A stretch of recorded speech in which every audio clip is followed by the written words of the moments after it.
All right, let's talk about something I think we've all felt.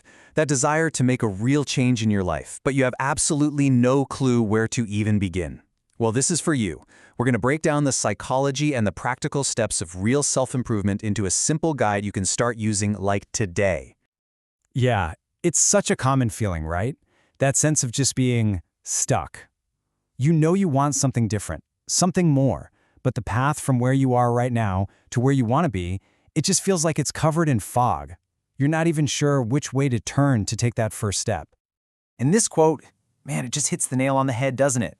You simply can't chart a course to a new destination until you're willing to be brutally honest with yourself, without any judgment, about exactly where you're standing right now. Okay, so let's dive right into our first act, self-awareness. One of our sources put it so well, your perception is your reality. You can't change your life until you're willing to look at it and see it for what it truly is, warts and all. So to really understand your point A, you've got to ask some tough questions. And this isn't about beating yourself up. It's just about getting clear. Think of this slide as your own personal toolkit. I mean, really think about these. What happens if you don't make a change? And that last one, are you a priority in your own life? The answers might just surprise you. Okay, so once you have a clear picture of where you are, you need a compass. You need a direction. Knowing point A is the start, for sure, but we have to define what point B even is. And this is where we figure out what truly matters to you, your values, your own personal North Star. And you know, this is so important to remember. The person you are today is not the same person you were 5 years ago. Your experiences, your priorities, they've changed.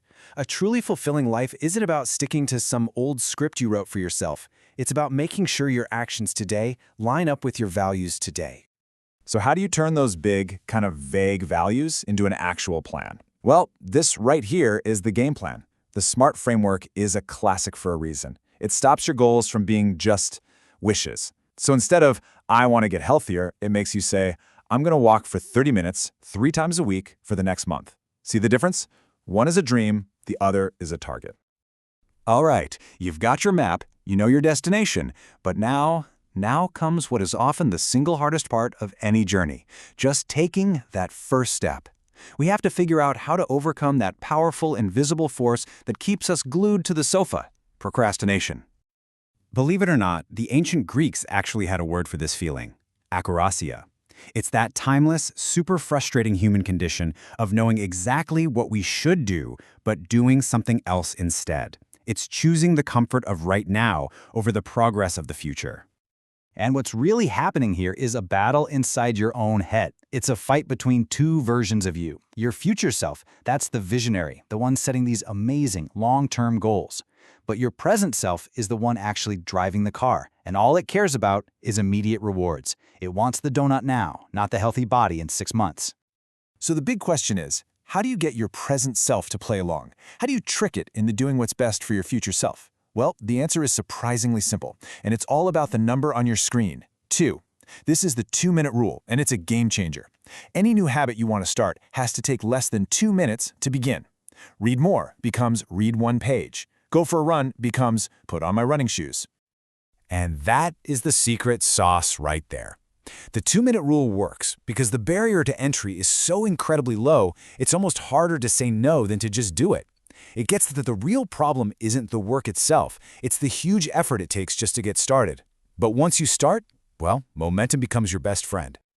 And that idea of momentum, that leads us perfectly into our next section. You've taken that first tiny step. The new challenge is turning that one action into a consistent rhythm, something that builds on itself and carries you forward, day after day. So on the screen here, you've got 5 really powerful tactics to build that consistency. Think of this as your personal anti-procrastination toolkit, like worst first. Just get that awful task done and the rest of your day feels like a victory. Or try time boxing. Just work on something for 25 minutes. No pressure to finish. Find the one that clicks for you. I love this quote because it gets to such a powerful truth. The reward, the good feeling, it's not all waiting for you at some distant finish line. That feeling of progress, of taking back control, it doesn't start when the project is done. It starts the second you begin. Every small step you take pays you back immediately. Okay, so we've talked about the theory, the how-to. Now let's get super practical. Let's take these principles of awareness and action and see how they work in the 3 big arenas of life: our careers, our relationships, and our finances. Let's say you're looking at a career change. It's not just about updating your resume. You have to actively create a new story for yourself. Don't apologize for your path. Frame it as a unique strength. And maybe even more important, start surrounding yourself with people who are already doing what you want to do. Their conversations and their mindset will literally pull you in the right direction. And these same ideas apply so directly to our relationships, too. A healthy connection isn't about never fighting. It's about learning how to disagree respectfully. It means feeling safe enough to say what you need without being afraid, and resolving issues without one person having to win. And this table just lays it out so clearly. You really need all 4 of these pillars. Connection isn't just about spending time together, it's about making the other person feel seen and valued. And individuality is so crucial. You still have to be your own person. These aren't just nice-to-haves, they are the active ingredients for a partnership that actually supports you. And finally, of course, we have to talk about finances. Look, a secure financial life isn't about some rigid, set-in-stone plan, because life is just not like that. The whole key is to build a plan that can bend without breaking.